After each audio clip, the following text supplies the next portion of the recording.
What's up, y'all? Shawn Marshall in the house with Dr. Joy.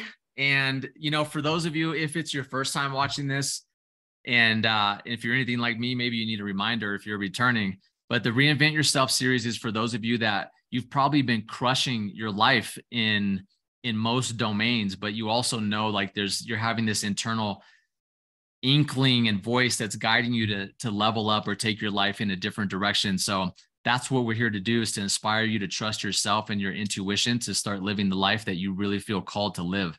So with that, y'all, I'm psyched. Dr. Joy, come on, man. Like, I think it's no accident that, your name, Dr. Joy, you're the doctor of joy. Let's prescribe some joy. So welcome. I'm psyched to have you here. I'll say just a quick one-liner about who Dr. Joy is. You're a psychic psychologist and an intuition expert and founder of the Joyful Kids. So a lot of stuff we can dive in there. So welcome. Thank you for having me here. I'm really enthusiastic about the topic that we have. I feel it's so timely and it gives me such joy. I mean, yeah, it just does. Yeah, good. I love that. Love that you're here. Thank you for that. Why don't I put the spotlight on you and have you introduce yourself better than I can. And I'd love to hear, your story as well, like how you got to be doing what it is that you're doing. Absolutely. So my name's Joy. I'm called Joy because my parents were told they couldn't have children. And on the first page of my baby album is this famous letter by the doctor saying, sorry, guys, not going to happen. And here I am, born completely naturally. According to my mom, it was a great birth. And I was given this name, actually Nicola Joy. And I, for many years, went by the name Nicola, which is a beautiful Greek name and has a lot to do with the voice of the people and things like that. Until I was in my first marriage. My first marriage was failing. I had everything that I thought I needed in life.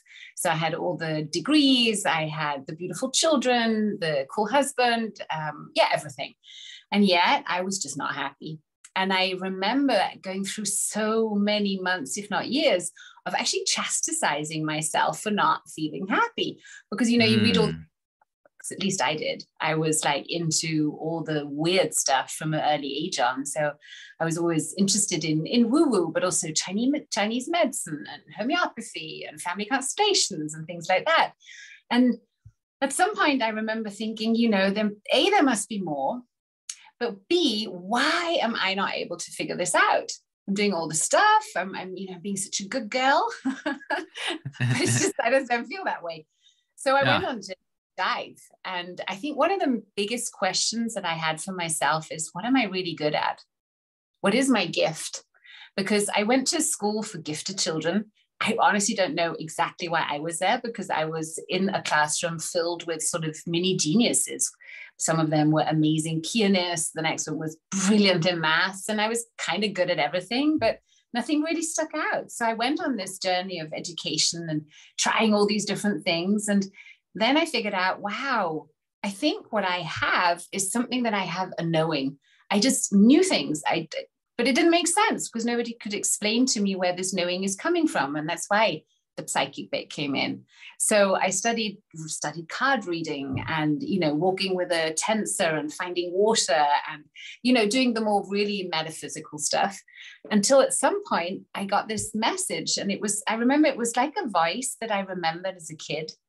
And I remember as a little kid when there were situations where someone said something really mean to me. And it really felt like, that sort of dagger in the heart, that there was this voice inside of me that always would say, hey, it's okay. Just come inside and there's a place where you're safe and nobody can break your soul. That's what it always said. You can break your soul. But it didn't make sense as a kid, but I knew what they meant. So I'd always have this happy place. So I'd go to a happy place inside and I'd kind of chill out there until the surroundings felt better again. And then moving ahead, like 30 years later, when I was going on this quest, I discovered, maybe this knowing is actually this thing called intuition. Because intuition literally means that you have the ability to know something without knowing why you know it and how you know it, but you just know it. And you don't need your rational mind to make sense of it. So that's intuition. Intuition is also the ability to reflect upon yourself. So with that, I thought, oh, well, maybe this is actually a really cool thing to have. And maybe if I have it, because I'm a researcher, my dad's a physicist and I have all these doctors and, sensible people in my lineage. I love researching. So when I went on this quest of understanding intuition, I also saw that it's actually just about information. It's about the brain and how we process information and how we all just have different channels upon which, there's your doggy, upon which we receive that information. So you're right now receiving kinesthetic information, right? So you were patting the dog, your body. She's so rude. She's like, pet me now. Yes. So yeah, intuition became my thing. And now I train others and I do my best to demystify it. Because I feel it also, I experienced so much spiritual mobbing, even especially in the esoteric circles of, you just what do you mean pure. spirit? Sorry, go ahead. What do you mean by that? Well, I went to all these esoteric courses, I'll call them for now, spiritual workshops. And I did a lot of books. I listened to the audios and CDs in those days. And there was always some point in the trainings where I was initially enthusiastic about it. I was totally inspired. And then the teacher, and it didn't matter whether it was mainly, I noticed male teachers. There were only a few women. But anyway, but still, there would be a point when the teacher would say something or do something that just totally turned me off. And it was just like, this is no longer authentic. And so I started paying attention to those things. And I experienced spiritual mobbing, I call it, in many of these workshops, because here was and I was typical in one way because I was a woman. And I feel most of those workshops were visited by women and still are, although it's shifting. But I was also this white privileged chick. So it didn't really fit in. And then I remember I was in an aura reading course. This is one example. And I was really wanting to read auras. I felt so jealous of people who could see the colors and who could give all this stuff and information. And I was like, how do they know? So I went to this course and paid a good money for it. And I think it was day 3. I couldn't see nothing. I was really trying hard. I was doing all the exercises properly, and I couldn't see a thing. And then I remember one woman coming over to me and saying, well, I assume you're just not pure enough yet. Your soul. Oh my God. Right? That sort of thing. And I was like, wow. And there's a part of you that laughs it off, but there is a part that kind of listens to that because, when you're in a vulnerable state like that, and someone gives you a suggestion like that, you are not pure enough. It goes into our unconscious mind and it'll re-trigger all the other stuff that we have in there that goes along into that kind of box of, you're not good enough. Yeah. So all that actually, I'm very grateful for, because there's one thing that I trust now, and that's my intuition. Intuition has saved my life, and I'm not kidding you. And it's always in weird ways, because unfortunately intuition doesn't sit you down at a table and give you all the graphs and explain it into a rational way. Intuition will just give you a hunch, a knowing. You'll just suddenly and then you can then choose, am I going to react on it or not? And I've decided I choose to listen now that I've decided what is intuition and what is fear and what is all the other stuff. I choose to listen, because it's always bit me in the butt if I didn't. And it's always paid off if I did. What was the point for you that you obviously knew at a really young age that you had this intuitive, right? But when did you really say yeah, I trust this? I think a pivotal point was when I kept getting dreams or visions or kind of knowings about a fire in my home. And I had this irrational fear of burning to death. I don't know why. I just kept getting nightmares. But then I thought, this weird. And then I remember there was a day when I was driving my then, I think, 8-year-old daughter, or younger, maybe 7-year-old daughter to school. And then she said, Mom, I had this dream about a fire. And I was like, oh. And I said, more. And then she was like, yeah. Oh, and then she told me some weird dream about it, but I listened. And then we drove home. And then at some point she randomly sort of said, you're going to die in this house. And I was like, yeah, when I'm really old, because, it was at that time the house that I thought I would end, as an old lady, end my life in. Right. But, I'm not an old lady yet. And now I don't even live in that house anymore. So I took it seriously and I did my connection work of tuning in and really listening. And then I got the message, you need to change the roof of your house. And I was like, what? Why? And it's just, you just need to do this. And it was very, very clear. So I went to my husband and I said, listen, honey, I got this message. We need to change the roof of the house. And he was like, really? Why? And I said, well, there's something about a fire. And then I told him about the dreams. And I said, the message was, we need a steel roof, a hurricane-proof steel roof. And he was like, okay. And he's learned to trust my intuition because it's just served us so well so often. So we really went ahead and we changed the roof. Now, this roof was perfectly good. It was, a standard roof with those roof tile thingies on it. We changed it, had a steel roof put in. 2 weeks later, the building was just completed. We traveled to China and my mom is watching the kids and the dogs in the house. One day she calls me in the morning and she says, you will not believe what happened last night. She said, lightning struck the house and it struck holy crap the house and it came through the chimney. And it stood like a ball of fire in the living room, which is kind of fireplace, and there was a big couch and stuff. And because it had been such a bad thunderstorm, the guard dogs were really scared. So they all ended up sitting on the couch. So Granny, the kids, the dogs, right, all huddling together and kind of just waiting the storm out. Lightning strikes. This ball of fire appears. And it was literally, she said, like 6 foot diameter. It was huge. She said, I have never seen anything so scary in my life. And it just stood there for a couple of seconds. And like these energy balls do, they went away and that was it. Now, if it had been 3 feet closer, it would have killed them all. Yeah. But not enough. That was luck, maybe.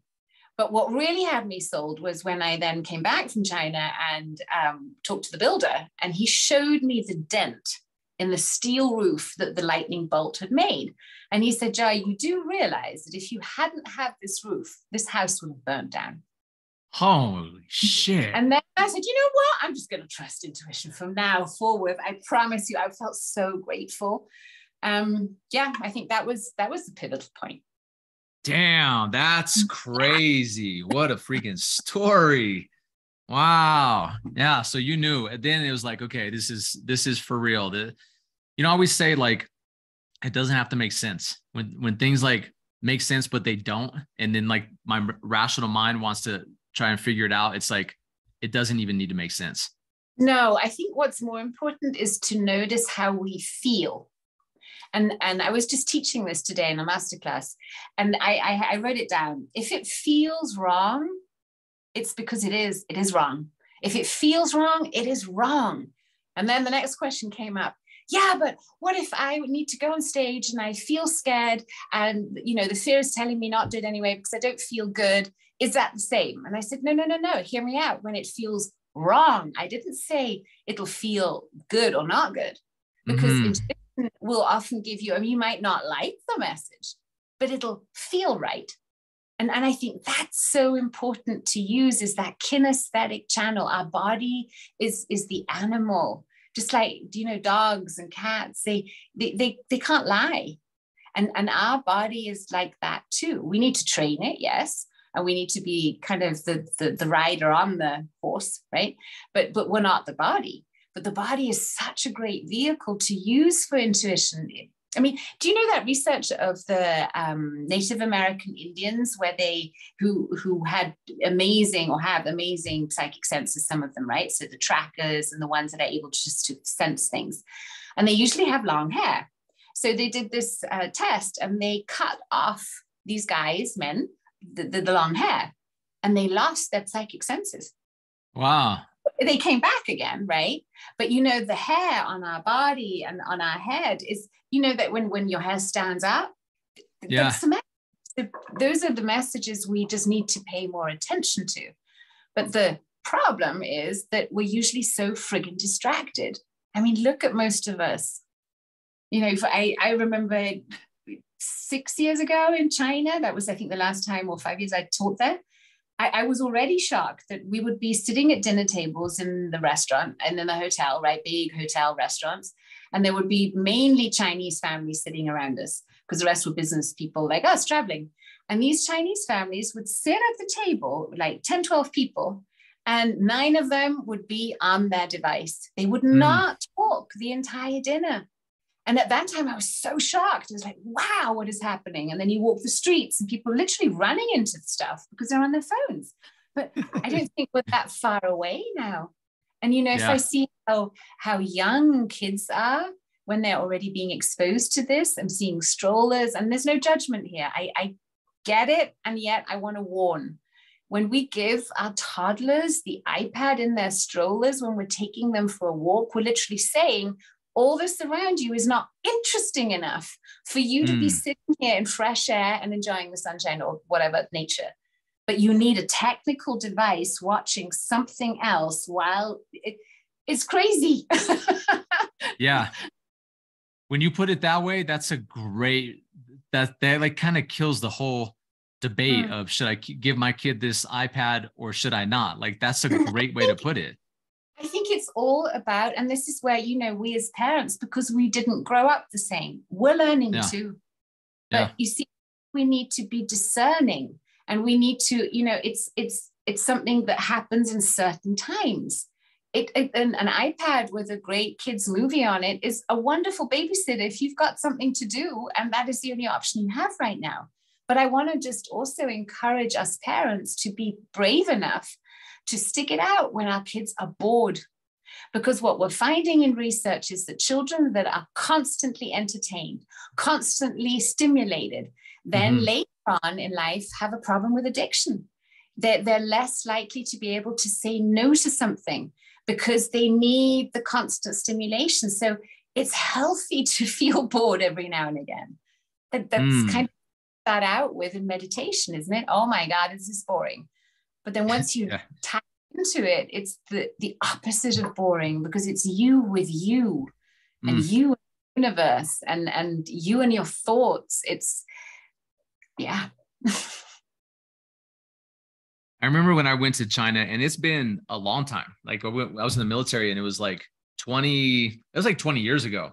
I remember then I remember seeing this little kid who was probably 9 or something walking down the street with a cell phone. And I was like, that was before we all like really had them, you know, you still paid by the minute, but it's crazy how far we've come.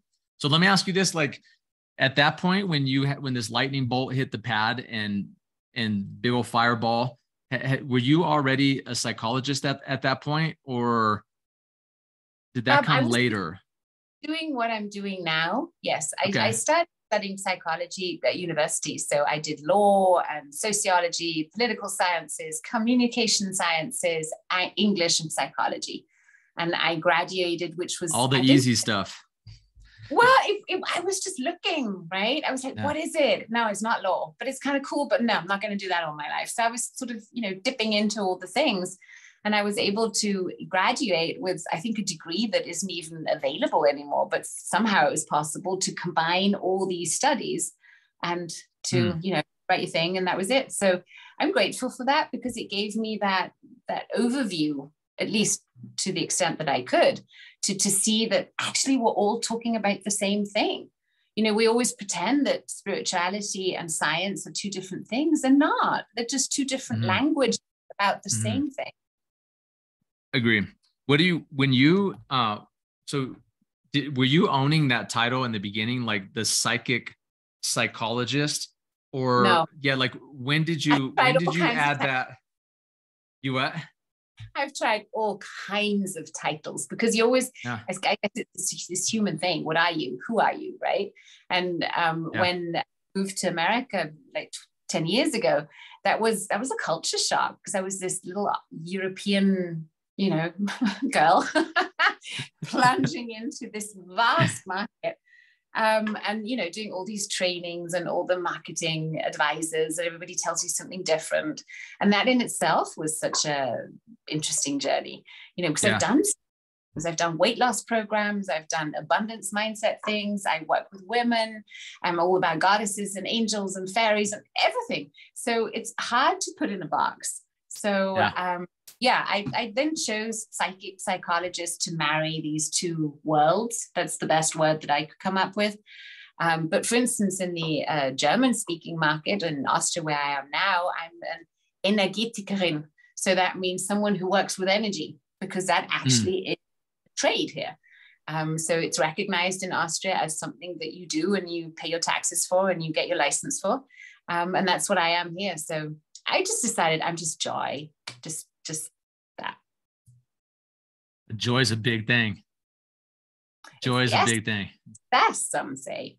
It's called the essence of success. It's a higher vibration than gratitude. Peace is even higher. So did you know that spiral of energy, that thing that, what's he called? Not Stephen Hawking, Dr. David Hawking. David Hawkins. I was just looking at a chart of his this morning on exactly what we're talking about. And he has this chart where he describes so well that, where he measured the emotions, and he measured the lowest of emotions is shame. And then we have grief, and then we have anger. And then at some point, so anger feels better than sadness. Also interesting for most people, they don't know that. So it feels better to be angry than it does to feel sad. But anger and sadness are sisters. So you need to take them both to elevate up to acceptance. And then from acceptance, we can move up into gratitude. And gratitude is actually here, right? So we know a lot about feeling gratitude, how that opens our heart. It creates coherence in us and stuff. And then we move even further up. And at some point, we'll find joy. And then we find bliss. And then we find, bliss. I think it's joy, peace, bliss, isn't it? I'm gonna pull it up really quick, and I'll put it on the screen nice. so people could take a screenshot of it if they want to. That's a good idea. So, noticing those different vibrations, which is literally just measuring the hertz of how strong does this emotion, hit out on. You can measure this. And when you look at that, it really makes it so clear that it's every, there you go. Here. That's right. The writing doesn't show up. Shoot. It does. You could, maybe you could share it with your viewers in a comment or something. Yeah. Okay. That'd be nice. So it's really important to notice where are we in our own state, because that's the only thing we can influence.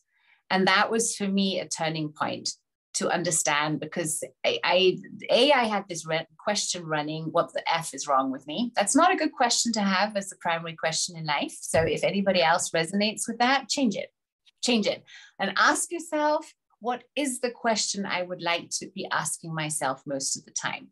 So what I came up with was, how can I experience even more grace now?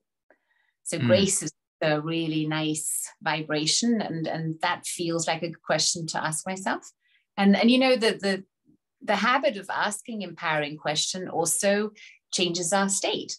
So say we're on a weight loss journey and we keep asking, oh, why am I so fat? Why can't I stop eating? Why? Your brain will give you the exact answers for that. But if you go ahead and say, why is it so easy for me to choose the exact right foods that nurture and nourish me? Or why is it so easy for me to lose weight? Or why is it so easy for me to burn fat? Then we're giving our brain a different message. And if we give our brain that kind of message, our brain will come up with solutions, because that's what the brain likes doing. It comes up with strategies, and we'll also feel better about ourselves. I remember in my darkest times that my internal conversation was so horrifying that I would never speak to another person like that, but I would do it to myself. And I'd often wake up in the morning with that conversation. And I know out of my practice that a lot of people suffer from that, this negativity inside that's like a loop running. So I just want everyone to know it's just bad programming, and you can change that. Look, I love this conversation. We could talk the state. Talking about state is, I think, like the root of what I do. And I think it's the most powerful way to shift anything, because we often are like, at least here, the model has always been like do, have, be, where it's like, go do some shit, go get your degree, go get your house, go get your marriage, go get your kids, get the job, like get the money. And then eventually like you can retire and like be happy. It's like that, like joy and, peace, like we're talking about, and confidence and love, like passion, all those things that we want, we already have access. right now to all of them. Like, this doesn't hinge on anything else happening outside of us. Let me ask you this. What feel like that usually, does it? No, it doesn't. It's like our hardwiring is like, I got to go do something first, or. So I love that you have the do, have, be. That's how we've been programmed. And actually it's the reverse. We need to be first so that we can have those good feelings inside of us to then go do good. Yes. Right? And then yes. Right. We just flip it. And then the have goes, I love the way you put it there. I hadn't thought about that. Yes. Have that. And then the results we want, like if it's a new career or a relationship or the health or money, then we'll have all that. And it's like, we can't focus on just having all that right now. It's like you shift your state first. You can't show up to life and just be like, oh man, I hope things change today. It's like, no one's going to talk to you. Yeah. So we have to be who we want to be. And that's what we need to focus on. We need to ask ourselves, who do I want to be right now? Right? And I want to be a joyful person. I want to be a grateful person.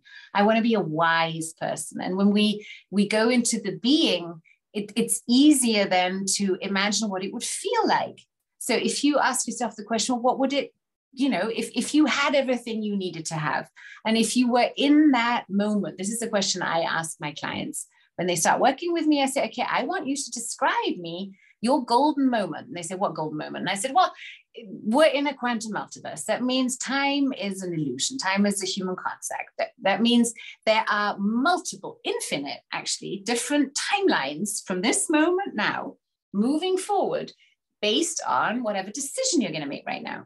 So if I decide that my next focus is, I don't know, a house, then that is going to be my focus. If I decide, no, house, I don't care so much, I'm going to focus on, I don't know, my work, my kid, my anything, then that is a decision. And depending on whatever decision I make, like, do I change the roof or not, I'm going to have different consequences. So where you are right now, if you now consider imagining a moment in the future where all the challenges that you face right now are behind you, what would that feel like? You talk about, you mentioned addiction earlier, and then like I'm looping back to that right now, because I think sometimes we get so addicted to circumstances that aren't ideal. And I noticed that sometimes people have a hard time envisioning what life could be like beyond those circumstances, because it's so normal. And then it's like, I don't know, it's scary to think about. It's more comfortable with this chaos. Because it's known, because this we know, and that way we feel we have control of it. It might not be good, but at least I can control it. At least it's what we think.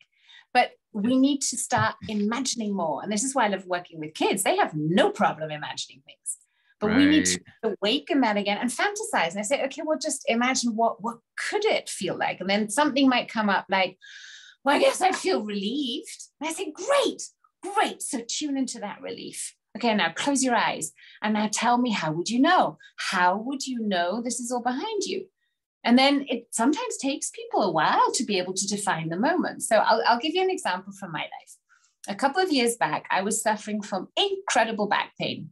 And it was really excruciating, and I wasn't sleeping anymore. I could hardly walk. I was going from doctor trying all these different therapies and methods.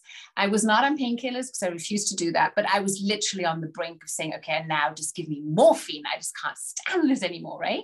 But I wasn't going to do that. So I remember one night actually listening to Joe Dispenza and him describing the science behind what I've just been telling you in my words. And he said, you've got to connect to that desired outcome, your future of what you really want. But I was in such pain, so I was having trouble imagining even not having that pain. But then I thought, okay, I'll just tune into my little girl self and I'll say, okay, how would I know? Okay, I would know that this, whatever I'm having right now, is over because I am running up a hill, smiling all over my face, and I'm going to have leaves crunching underneath my feet. And I'm just going to feel incredibly happy because I'm able to do this again. And then I thought, okay, I'm going to just take this moment. And it's like, a split-second frame. If I were to cut this out of an old-fashioned movie reel and hang it up, it would be one shot. And what I did in my meditations, and when I was walking, and when I was waiting somewhere, when I was going to sleep, when I was waking up, whenever I could think of it, I would just beam my attention onto that moment. And you know what? 3 months later, it took me 3 months, but 3 months later, I was literally doing that. After doctors had told me, nah, it's degeneration of the spine, this is not going to work, now just forget it, whatever. No. Don't ever let anybody tell you what's not possible, because they can only tell you what's possible or impossible from their frame of reference, from their reality. And miracles happen more often than we know. It's often a miracle that we get across the street, because the chances that some dumbass came along with, I don't know, would roll us over is most likely much higher than we think. So I think we have to notice, and that's gratitude again.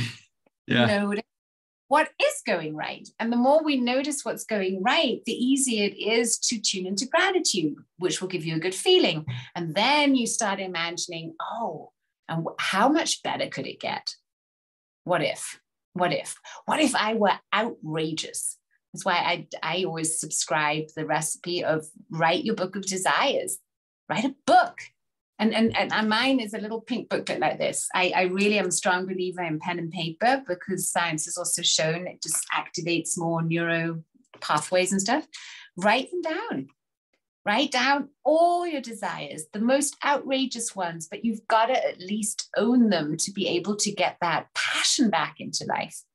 Sometimes we dream so small and I guess I just want to be happy. And I say, well, what does that even look like?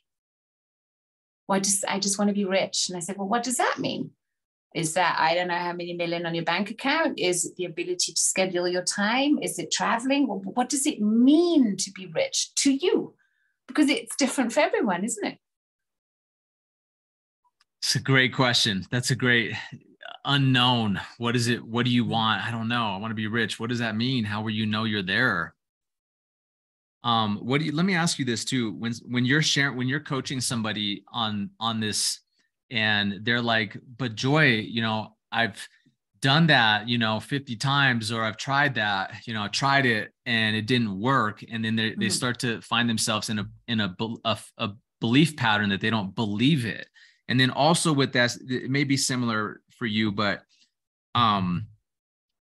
earlier you talked about, well, why am I so fat? Right. And then shifting that conversation to a question, why is this so easy to eat healthy or to run or whatever? What do you say to somebody who says, but Joy, like, that's not true. Like, I don't think that that's true. That's not my truth right now. So I know two questions, but I think they're similar. Okay. Got it. Now okay. Let me see how I answer this. So let's start with the first one.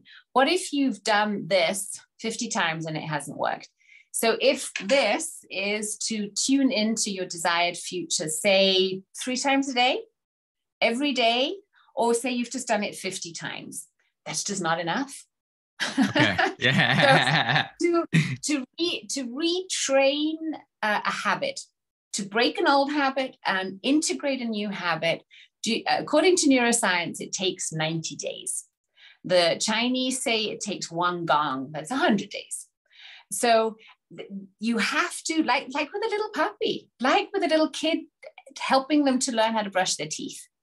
With a little kid, and I'm a mom of 3 kids of my own and 5 step kids. If you want them to have the habit of brushing their teeth, you have to do it for 90 days. They have to brush their teeth for 90 days in a row.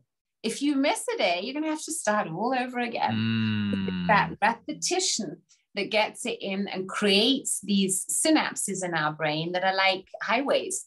And the brain's lazy. The brain will always do what's most comfortable. So you've got to set yourself up for success. And that's the good news about this work, because it feels damn good to tune into that amazing moment. At least it should. And if it's not feeling good, then maybe it's not the right moment.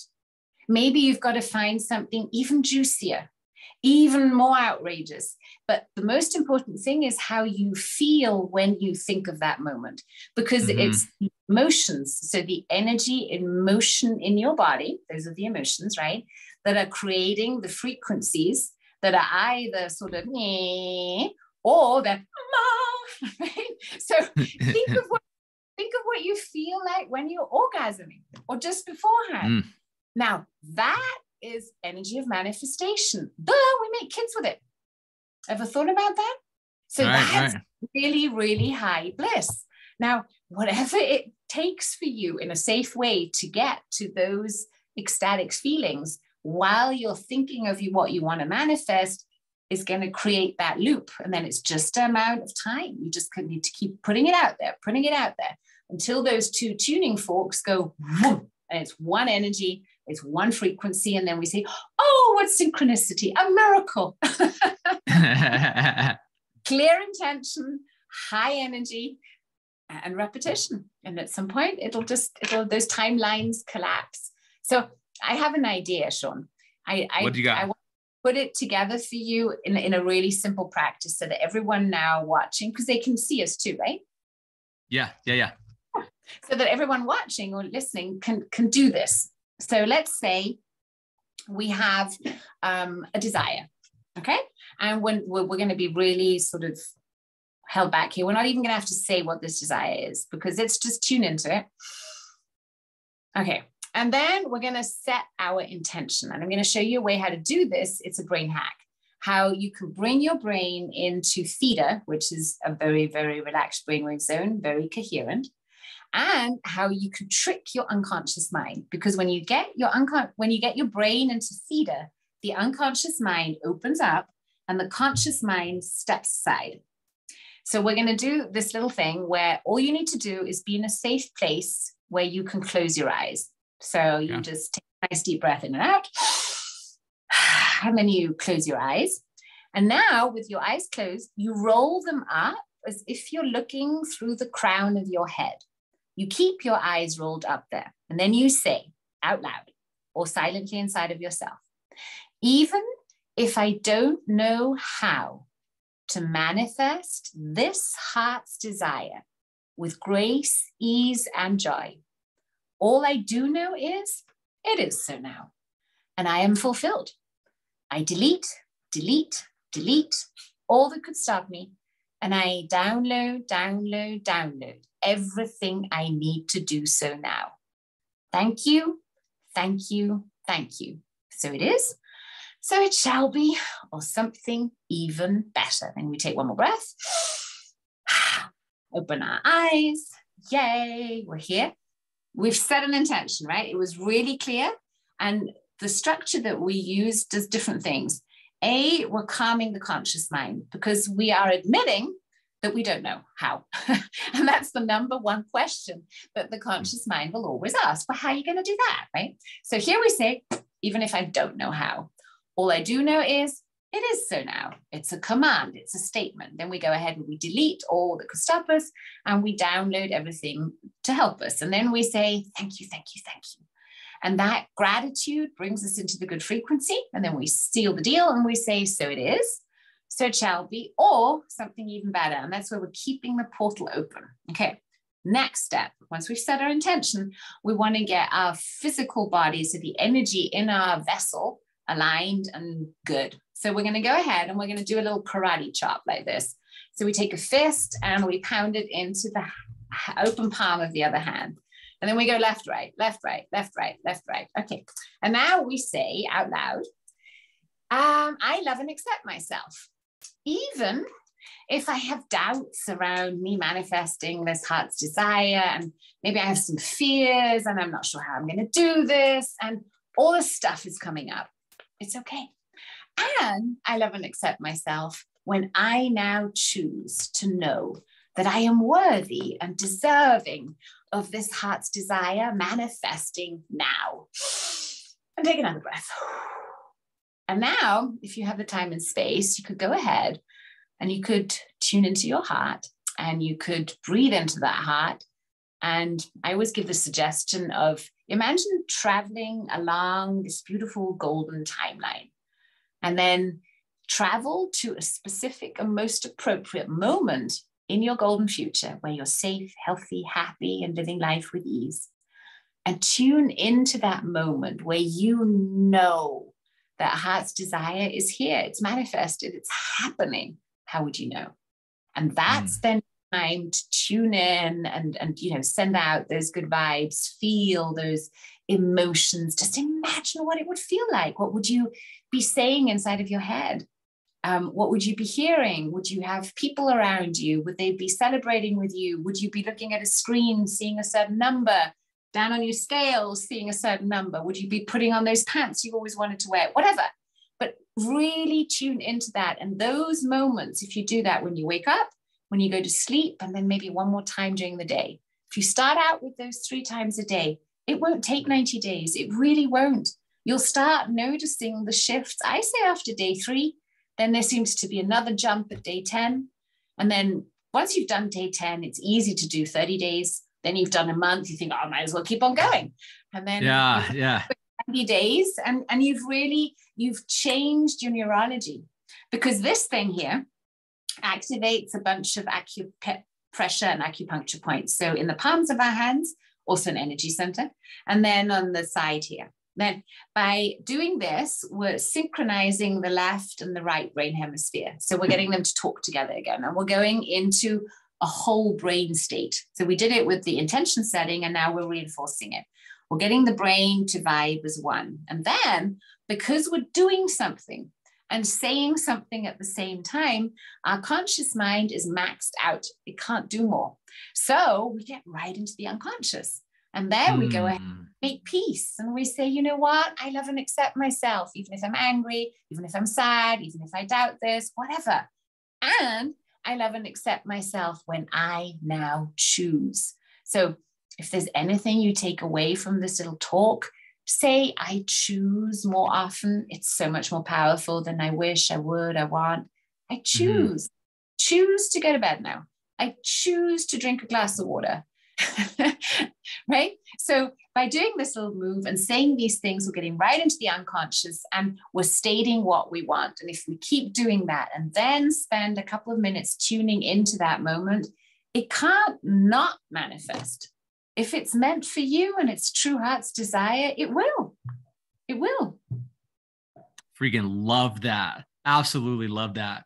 You know what else I love about that is 90 days, committing to that for 90 days and being honest and being like really rigorous, like saying, okay, day 11, I screwed it up. Flip it, start over on day 1. And imagine, like, if someone listening, if you've struggled with discipline, imagine the discipline that builds, where you're being like in integrity with yourself. You're setting that intention to do it 90 days. And then and I don't mean to plant that seed for anybody, but if there was someone listening and you got to day 20 and you didn't, and then it's like, man, imagine you get to be honest and start over and build that muscle of discipline, and imagine just what that is. Keep going, because you see, miracles always happen in divine timing, don't they? So just trust the right time. That's why I always tell myself, I follow divine timing. I'm always at the right spot at the right time, meeting the right people. That's just a decision I've made, and I've integrated it, right? I love and accept myself, even if I doubt. And, these things, tapping, emotional freedom technique, and this stuff really works. It really is just about doing it and not, kicking yourself or judging yourself when you mess it up. Like you said, that's not the point. Just get back on and do it again. And I find the best way to keep yourself accountable is to do it with a friend, and to, in that time, commit to sharing it with one person a day. Even if it's online, say, hey, this is what I'm doing. Do you want to join me? Because I can guarantee there's someone out there who would love to have someone like you to be, the trailblazer. And then in a group, or in little pods of manifestors, this is super fun. It feels good. It's not having to do it, like, I don't know, having to go to the gym where, you'll feel better after you've done it. But this will literally make you feel good while you're doing it. Yeah. About meditation and mindfulness practices, they are designed to make you feel good. Yeah, it's instantaneous. It's hard. How do you not feel good when you're thinking about, like you say, that golden what moment? You want? Yeah. You know what, too, this brings up for me? Because in the past, like that question I had asked, clients ask me that question all the time. And then also, like, I'm sure you know and notice this in your practice, I attract people who are mirrors to me, you know, and so they're struggling with things that I've struggled with or whatever. And so I have also struggled with that myself. Like, oh my God, I tried so many times. I don't want to fail again. Oh, I'm a loser, all this crap, you know. But I was thinking as you were talking about it, I would, even if I did that practice for 100 years and I never manifested, let's just say like it just wasn't time yet, right? 100 years. I would much rather invest that time into going into this beautiful place in the future of what I personally want and having that experience in a meditation than, you know, vegging out on a couch, watching some reality on YouTube or a TV show that's like, that's not the reality I want for myself either. And not that I don't watch TV, but if I did, like sometimes I'll get lost on YouTube, you know, and it's like watching stuff that just doesn't matter. And it's like, which would I rather choose? You know, if the skeptic mind is like, this doesn't work for me, it's like, fuck it. I'd rather just have it work for me in my mind at a very minimum worst case scenario than watching someone else live their life. Exactly. And also, you know, just from a medical point of view, you're doing good for your body. So, you know, an hour of meditation can replace 4 hours of sleep. When you tune into the quantum field, your golden moment, you're allowing and this as well, actually, this de-stresses the body. So you're de-stressing your body. And we know that stress is the foundation of any disease. You know, disease always manifests in first a disturbance in the energetic field. If we don't address it, it'll manifest as a disturbance in the biochemical field of our body. If we don't address that, it'll manifest on the cellular level of in our body. And that's when we get cancer and stuff like that. So when we start working on our energetic field, we are helping our body. We're activating our self-healing powers. We're going to feel happier. We're going to sleep better. How good would it feel to go to sleep dreaming, fantasizing, imagining what you really want rather than obsessing about the day? I used to have sleep problems, insomnia, decades. It was awful because I couldn't relax my brain. I couldn't even massage. I was so high strung. So on, oh God, I've got to be perfect. There are all these things to do. I've got all my to-do lists. I had a real hard time just chilling the F out until I got into all this work and learned how to hypnotize and be hypnotized and, you know, experience and teach. And now, thank God, I can relax my brain like that because of little hacks, like, even if I don't know how, because you see, the brain is also just a muscle. Basically, you just have to keep training it and you need to take command of your brain. Your brain is brilliant at some things, but it shouldn't be the one directing and guiding your life. That should be here. Super powerful. I know there's someone listening that's like, yeah, I relate to that. Like I can never slow my brain. Certainly the sleep. I don't know that I've even met. I feel like I hear this more with women than men for whatever reason, but I don't know that I've met a grown woman, like 35 and older who doesn't have issues sleeping. So I know that clicked for somebody. And even those people who are like, yeah, my monkey mind is too crazy. I can't meditate or I can't let go or I can't get a massage. Hearing you say that is like, sometimes we need an example of something that's possible. Like, oh, wow, Joy was like that. And now she did. Okay. Maybe I can slow my mind. Ask my mom. Oh my God. As a young mom, I mean, I was really young. So I had my first kid when I was 23 and I was a control freak, right? So when I gave my baby to my mom to say babysit for the evening or maybe a day and a night, I would write her pages and pages of instructions as do this, do that. He likes this. He doesn't like that, because that was how insecure I was. And my mom's amazing. I mean, she was really sweet about it. She said, sure, sweetheart, I'll read that all. It will be fine. Don't worry about it.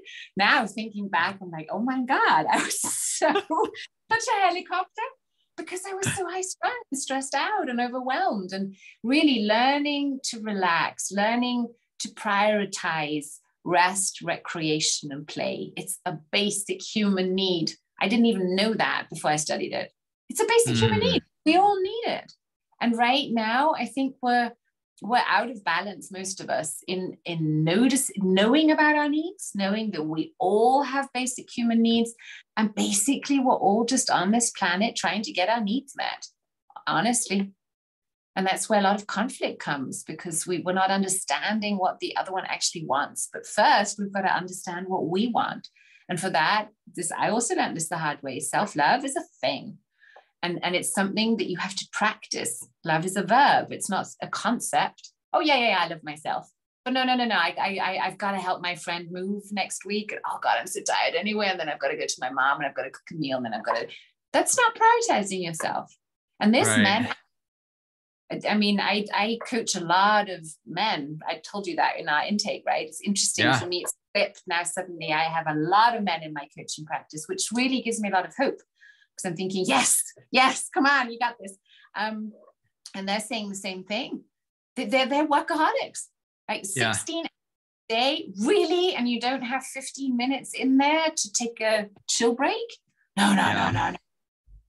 Well, that's number one. Prioritize time for yourself. Everyone listening, the very minimum, start with 15 minutes a day that are your time. Then nobody is allowed to disturb, and where you are not entertaining yourself with an outside source.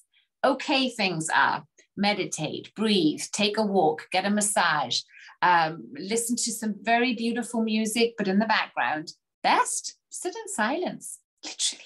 When I started doing that, when I became a yoga teacher and I started my day with, at that time, it was 10 minutes of silence, and it was hard because it was 5 a.m. and I liked sleeping. But once like you said, I committed and I said, okay, I'm going to do 10 days. Let's see how 10 days are. Then I said, okay, I'll do 3 weeks. And then I was like, okay, I'll do a month, 3 months. And now I really do it every day, because I've noticed if I don't do it, the day isn't as nice. I'm not as happy. I get stressed out quicker. I get angry quicker. Energy runs out. It's a difference. And that's the experience that nobody can take away from you. Nobody. Once you have felt the transformation in yourself and you have the feelings of, whoa, this was good, you will want to do it more often. You just got to start. Yeah, absolutely. Yeah, for anyone listening, like, I just want to piggyback on that. If you feel like you don't have the time to do this stuff, or you're so stressed out or whatever, I promise you, if it doesn't make any sense, and it doesn't need to make sense, but if you slow down and you take the time to do that, even if you had to start with 1 minute a day, who cares? It's a start, right? Like, it's something. The brain needs, usually the monkey mind needs around 10 minutes to calm down in an untrained brain, right? And the only thing where I'm going to contradict you, it does make sense. Because here, tell me that this makes sense. How does it make sense that some of us are running like in a hamster wheel, going, often doing jobs we don't love, trying to please every single person around us, working hard, doing good, trying to be the fastest, the competition to the end, feel completely worn out, are so stressed out that we're no longer sleeping properly at night. We feel emotionally, a lot of us are feeling anxiety and depression. These are all signs of stress. Stress is real, and stress is where it all starts. So you have to manage stress, and you are no good to anyone else if you're in a stressed out state. If you were to take those 15 minutes, calm down, get into a good state, and then do your work, you're going to be more effective. You're going to be more productive. You're going to have a better time doing it. So I always say you can't not take a break. And you know how some meditation teachers say, you must meditate every day half an hour. Unless you're busy, then you must meditate 2 hours. And I remember reading that years back and thinking, yeah, right. How does that make sense? But then I was like, okay, I'm reading it everywhere. Why didn't I just do it? And then I did it, and I noticed that meditation creates time. It really does. It has a way of creating time. It totally does. It comes back to what you're talking about with the timelines and time being a construct that we made. It absolutely creates time. It took me a while to figure this out. You know, I had this experience too where I couldn't sit and meditate. And I finally figured out that I could go underwater and meditate underwater. And so I do these I did these underwater meditations. With a snorkel, or how do you breathe? Yeah. I have this big jacuzzi tub, and I do this underwater with a snorkel. And I got to where I was doing 30, 40, 45 minutes underwater. I'm not recommending that to anybody, but that's what but then we left. I've been traveling for 6 months. And so I moved out of that house and I haven't had that. And then I got this weird ear thing, so I couldn't go underwater. And so I had to retrain myself to do sitting meditations, just sitting. And it was hard. You know, I went from 30, 45 minutes to, I was like, all right, fuck it. Like I'm skipping them now and I feel it. So let me go back to like 5 minutes, and then 5 minutes turned into 10 minutes. And then it just started to re-expand from there. So if my monkey mind can do that, anyone can do it. Yeah. And I love how you said that you couldn't sit, because I had that problem at the beginning too, because I used to also be incredibly stiff. So I used to run a lot. I was like moving, but I hated stretching. So I never did yoga, never stretched. So sitting was already a challenge. So for all those that are listening and thinking, yeah, that's me too. So start out, number one, get in a comfortable position.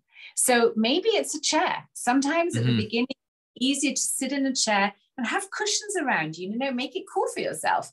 Maybe when I mask, cutting out the sensory distraction like sight and sound for those that are very sensitive to noise. And I'm thinking that might be also the reason why the snorkel worked so well for you, because it made you focus on your breath. And there's no distraction. I can't look at my phone. I can't hear anything. There's no possibility of getting distracted outside of myself. Right. So go sit in a closet. That sometimes works for people, dark closet, and get the cushions out. So as a yoga teacher, I also learned a lot about how we can often be so awkward about getting comfortable. So if, for instance, you cross-legged or kneeling is a good place, but use cushions to support your knees and hips and back so that you're really nice and upright. The reason why we want to be upright in meditation is because we want the spine and the neck. So that's kind of where all the energy centers connect in a straight line. So that takes some training to be able to actually sit up straight. And that's kind of shocking, isn't it? But that's because our Western cultures are used to sitting so much at desks. The Indians and stuff don't have that problem because they sit on the floor. So, their hips are more open, their bodies are trained to sit in different ways. And that becomes better. But whatever it takes for you to be comfortable, if you don't fall asleep, you can do it lying on the floor. But then not your bed, because bed, your brain will connect to sleep. So have maybe, a yoga mat or a mat out next to your bed, put a cushion on there. That's how I started. I would in the morning roll out of bed, bring my blankie with me, sit on my cushion, set my timer and sit and sit. And sometimes it felt like 4 hours and sometimes it felt like 5 minutes. I think doing it in the morning is the best tip I can give. It's like brushing your teeth. I was trying to schedule it for, in the afternoon lunch or in the evening, forget it. At least for me, it never worked because it was always important to do. But starting the day with those 10 minutes, we have that time, really gives you the quickest experience of change, I think, that you can have. So just start. Thank you. Yeah, I think it's powerful. I have to ask this question too. I just going to loop back to something that you said earlier when you were when you had that back pain and then, you were out sort of debilitated for a few months. And let me ask you this too, because I know you studied some, I'm putting you on the spot here, so excuse me, sure. But I know you studied some Louise Hayes and so like you probably studied more than me, but I like a little bit, I know that like typically physical manifestations can relate to something. And what did you figure out? Did you make a connection there? Was that back pain related to something else? No. Oh yeah. I now see my back as my seismograph. So whenever I feel now even a twinge, I know it's, hey, the body's saying, hello. Yeah. Yes, look at this. So lower back pain is usually, if we look at the energy centers, it's number 1 and number 2. So energy center number 1 is all about safety and life. And energy center 2 is about pleasure and creativity. And in that time, I was not having pleasure. I was not really fulfilled with what I was doing. I felt I'd hit a sort of ceiling. And then I discovered it was because my dreams were no longer big enough. They weren't inspiring me anymore. I was like, well, what am I doing this for? I have the house. I'm kind of back where I was. I thought what I wanted. because I'd fallen into that thing again of thinking, oh, it's the next best-selling book. It's the next thing that'll then give me that feeling. And it's not. It's not. I've done bestsellers. It's cool, but it's never going to be that sense of satisfaction of a soul's destiny, because, you know, I'm on my way there. I don't need to have everything right now, because I know it's out there, and I'm going to enjoy the journey going towards it, and really drawing it in rather than chasing it. So I think that was, for me, the paradigm shift that the back was telling me was, hey, tune into what you really, really, really love doing so that you feel safe again in your body, in yourself, because pain is only created by the brain when we feel unsafe. Did you know that? Pain is created by the brain when we feel unsafe. I hadn't heard that. That was the main thing I learned from the back. Okay. There's some great books on this, and some Australian, actually, neuroscientists and doctors have researched this, and it's fascinating. The brain will create pain when the body is in danger, or when it thinks the body is in danger. Wow. Yeah. So there are many stories of people working in building sites, you know, hard hats and hard shoes and all that stuff. And this worker jumps off a platform and jumps onto a nail, right? And he sees the nail coming through the boot. He's in excruciating pain. He's taken off to the ER. They cut the boot open. They take the boot off. He's still like screaming in pain. They take the boot off, and then they see that the nail went right between the toes. Oh my God. Wow. The moment he sees it, pain gone. Yeah. Other example of the opposite, you know, those sort of pressure guns that those staple guns, you know, that you use. Okay. So there are stories of people using these things, going, and at some point that doesn't work. So they turn it around, look at it, fiddle with it, not working, and then try it again. At some point it works again. 2 weeks later, they're taken into the hospital with incredible headaches. They do a scan and they see they've got a staple in their brain. But in that moment of distraction, they didn't notice. And because they didn't know that until the body literally, you know, identified, hey, this shouldn't be here, started creating information or whatever, they didn't have pain.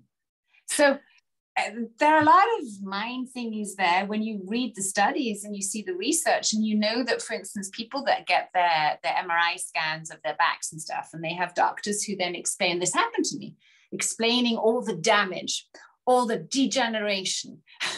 While people are having this diagnosis, their pain level increases by around 30%. Wow, that's crazy. Is trained to use positive confirmation and positive languaging their pain level would actually decrease. Mm-hmm. So we have to feel safe to be able to deal with pain, because pain is a part of life. Pain will come and go because it usually helps us grow. So what I learned is that in moments of pain, there's no point numbing it out. There's no point distracting yourself from it. You've got to go through it. So what I would do really, and I had many nights where I was desperate. I couldn't sleep. I was walking the house in kind of sort of all four positions, just trying to find a position where there was no pain, until I recognized, no, I'm going to take a yoga pose, like, for instance, dead man's pose, or legs up, some kind of comfortable position.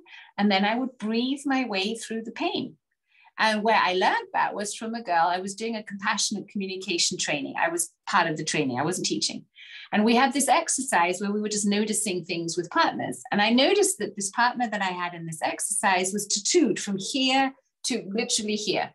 And I looked at her, and I was in this pain, and I said, how do you deal with pain when you get all that tattooing done?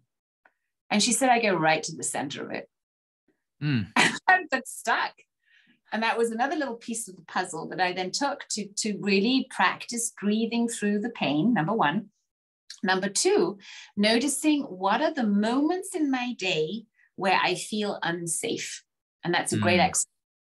Take a stack of Post-its. Literally, that's what I did. Take a stack of Post-its, and then start writing down for each Post-it a thing. These are the moments where I feel unsafe. So for me, these were surprising things, like I felt unsafe sometimes in the car when I was driving, and my teenage kids would come with me, and they would come into the car and they would turn their music on full blast, and then they would talk on top of it. They were having a blast, right? And I would drive them somewhere, and I remember I would sit there and it's so loud. I don't like the music, whatever. I'd feel unsafe. And I was like, wow, how interesting. Next posted. So then I made this whole thing of these little moments. And then when you notice what are the moments when you feel unsafe, there's always an option. You could always improve that moment. Like I can ask my kids to say, listen, when you drive in the car with me, please music down. If you're going to talk at the same time, make sure it's really, really down. And by the way, I don't like this music, choose that one. I'm in control of that. I don't have to do that. So that gives you the idea that you can do more about this than you thought you could. Then you go and you take the next post-its and you write down the moments of safety. What are moments where you feel really safe? And then you have these two worlds, and then you can start, taking out some of the ones where you feel unsafe or making them better. And then you can take the moments that let you feel safe and do more of that. So when I teach a big workshop, and I don't know, that there are just lots and lots of people and the days are long and it's, you want to give a lot, I know that I need to take breaks. And in those breaks, I will not talk. If it has to be, I will go back into my car, put my music on and sit in the car for that 20-minute break, because I need that. And ever since doing these self-love practices, I don't have back pain. And if I have something of a pain, I don't bang myself something, I literally can watch myself go rather than and then on the breeze. Absolutely. Joy, this is epic. I took 3 pages of notes chatting with you. We could do another 2 hours. So we'll have to do this. I would love to have you back, and do another one for another series in the future. You're freaking on fire, on point, bringing your A game. And I want to acknowledge you for that, because you're an absolute rock star. And I know so many people listening right now have had some aha moments, and they're going to be able to really take what came out today and apply it to their lives. And just like, there's just some ripple effect that we get to trust that gets to happen as a result of this. And so I just want to thank you and acknowledge you for that. Thank you. Thank you. You're an awesome host. So I want to really appreciate your great questions and the energy that you bring to the table. It's fun to talk to you, and it feels inspiring. Thank you. Thank you for that. That means a lot. Appreciate it. Look, for the people that want to connect with you, I want to make sure they can do that. I know you're offering a self-love meditation. I'll link it when I send this out, but go ahead, take a minute and share, like, what is that? And then I'll make sure they get it. I'd love to. I created this meditation originally for myself because I was on this self-love journey. And I was like, what does it even mean? How do I do this? And because I love working with the brain and, with all the psychology and neuroscience I decided, okay, I'll just create a training for myself. And I have slept with that audio, I put it on repeat, have it on a barely audible level at night. I did that for at least a month. I would listen to it, when I was doing something that didn't require all my attention. I'd meditate with it to just allow my brain to reprogram itself that, yes, I love myself and I love all of who I am. And I couldn't say that and feel and be authentic. It was a concept, but now and I think it's a journey. I think it's a journey that we're here to discover. How deep can we love? And the one that we need and can love first is right here. So I hope the self-love meditation is a nice intro or a nice affirmation and strengthening for what you have going on. And I invite you to sleep with it, to play with it, and to dive into how delicious is it to have a job that means you need to love yourself. Because who's closer than you? So right. Really, maybe reframe it in the brain as this is, I'm going on a date with myself. That's what I say. I don't have appointments anymore. I have dates. So in my calendar for today, I have date with Shawn, because that sounds way harder than Zoom meeting with Shawn, doesn't it? Sounds so much better. A freaking date. I'm going on 7 days today. Yeah, sorry, baby. Yeah. No, seriously. I teach this to my girls too. And so have dates. make it all dates and not to-do lists, but, you know, yeah, desire books. That's how we should be doing our goal setting. I love that. Desire books, dates. Awesome. Joy, delivered. This was epic. Thank you again so much. And to everyone listening at home, like, here's the deal for you all. I want to say something drew you to be here, and you came to a place that you felt that you needed to be. You may have thought you knew why, and probably by now you realize it's a different reason that you're here. And before you go into your day, if you know, trust yourself that you're feeling called, go grab that meditation now, and then do it. Do the meditation now. So it's not just something sitting there. Like, take the action. You've done such a favor for yourself by being here. So it's like, now it's action turn on you, and the opportunity's here. The door opened. Now step into it. So Joy, we'll see you soon. And everybody at home, we'll see you soon as well.